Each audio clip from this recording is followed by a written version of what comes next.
urira kanyama nako nuba ku mubiri guharuka imara imyaka ijana yes aha urabona amahera ava ya muhamba uci uzamuka na Black FM namara kubwira ati ongeza volume y'iradio yawe ongeza volume kugira washaka rero abantu bose agire gute mabashe bumve neza yuko wamaze kuyunga natwe yes wamaze kuhaturira byamaze kuba umuriro umucanwa nuko rero twifuriza Noel nziza abakunzi bose ba Radio Black FM aho muherereye hose duhereye quartier disi mu Ngagara na quartier nefu hajya mawe ariko ya anyi na quartier 6 na quartier 7 ego hajya anyi na quartier ya kane rimwo ni ya gatanu ariko ya gatatu ni ya kabiri ariko ni ya mbere vuga ati mbega ndakubwiye uno munsi bona deo ni mafuta juu ya mafuta ibintu ni moto mafuta juu ya mafuta Radio Black FM ikiwa nanyi sambamba na katika kusherekea pamoja nanyi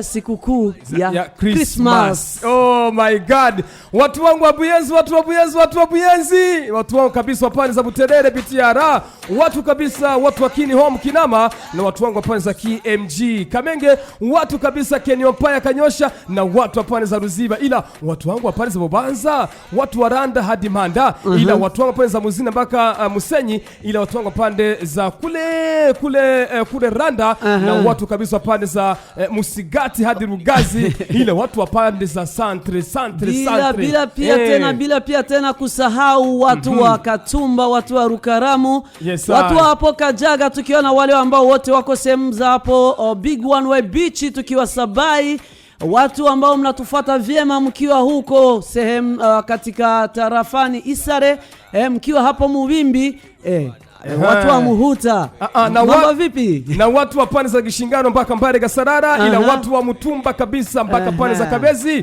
tukiwaambia watu wetu wa Minago hadi Gitaza Black FM tuko pamoja sana.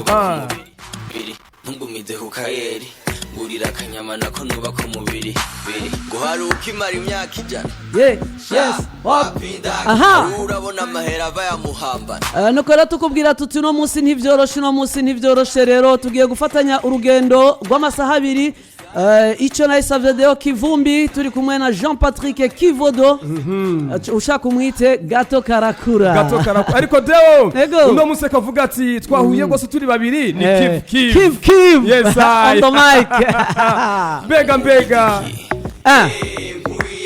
yes I niwiyime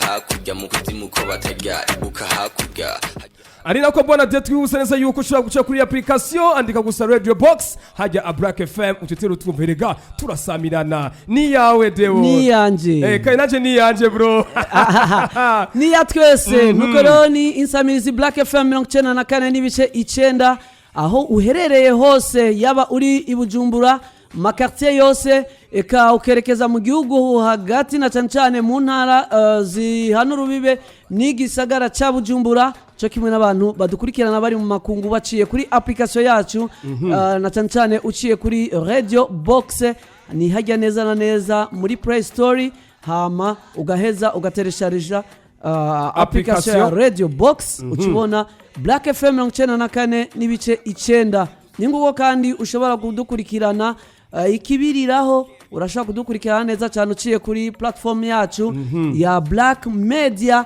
haba kuri YouTube canke Facebook. Yes I. Ndakubwira ati rero ushiha onye kuri Radio Box gusa utera ubona nashaka akaruka cyo keza cyane irogo isa neza rogo rifite amabara ya para ya ningwa mena kugura amaso oya rogo ikoze kandi rogo iri mu buhingere kandi wajya anye rogo yacu wikorera neza urabona neza yuko ari 3D ariko mana mbega ndakubwira ati twarare abantu neza onye ku rusengero gerageza ruzamuke ariko ugene wumviza Chancane Black FM kandi ubwira banaterega hajya twatanguye navyo gusubira inyuma Black FM wayumvise turamutsa abambasaderi mwese rero aho muherereye hose duhereye kusanzwe abarongoye Celestin eka Nathan na wewe niko kuko cyo kimwe nabo mufashanya imirimo na cancane yo gutunganya ibikorwa by'aba ambassadeur ba Black FM tubabwira tuti tubipfurije Noel nziza. Ariko dewe shirako sinagasunuzo rega n'ubunani Ego, tuhari turegereza. ego. Yes I. Tubabwira ko no kubunani tuzoba turi kumwe. Tuba turi ngahanyene Neza reka cyane. ni kifu. Na cyane kif kivodo kivumbi. Bega. Mukunda, stay on my control. Yeah, so now fati do wa muri show. Hey. Move for the tam tam. Ni feel ni ko. Non stop.